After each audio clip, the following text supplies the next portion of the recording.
So now we know the method for long division, but when I'm dividing, I don't always use the method. What I do instead is estimate and then adjust. So for this first question, we've got 8,827 divided by 97. Now I know that 100 times 97 is 9,700 because you can multiply by 100 if it's a whole number by just putting 2 zeros on the end. And notice that 8,827 is fairly close to 9,700, so I know that my answer is going to be something fairly close to 100. But because the number we're dividing by is less than 100 times, I know that it's going to be less than 100. Now I also know that 10 times 97 is 970, because multiplying by 10, if it's a whole number, you just put a 0 on the end. And what we can do next is subtract, and that will give us the answer to what 90 times 97 is, because if you have 100 times a number and you take away 10 times that number, you get 90 times that number, because 100 take away 10 is 90.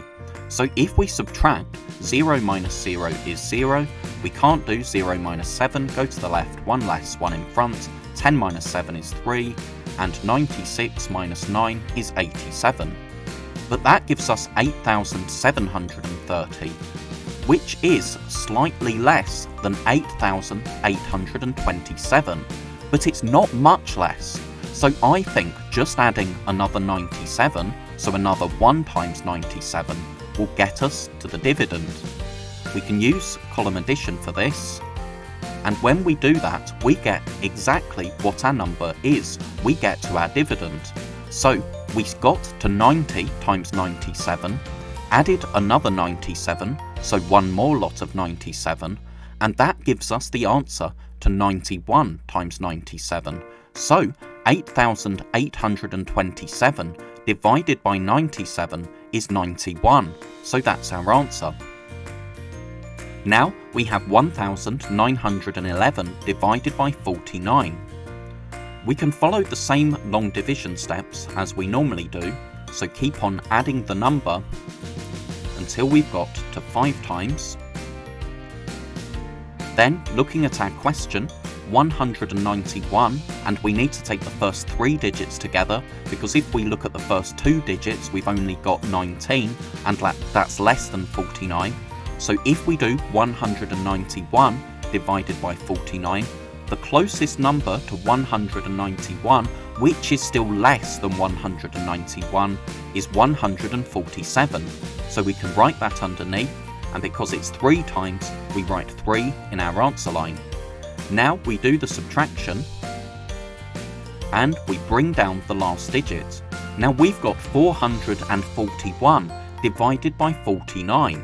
Now 441 is a lot more than 245, so if we keep on adding 49s, it's going to take us a very long time to get to 441. So what we can do instead is estimate. Remember, 10 times is going to be 490, so I would guess that 441 is about 9 times. So if we add our answer to 4 times, that's going to give us 9 times, and when we do the addition, we get to exactly 441, so that estimate was accurate. 9 times 49 is 441, which means that 9 is the final digit of our answer. Thank you so much for watching. I really hope that was helpful. If you're a teacher or a parent, then please subscribe or go to keystage2maths.com to download resources for this lesson and many more. That's all for now. I'll see you in the next video.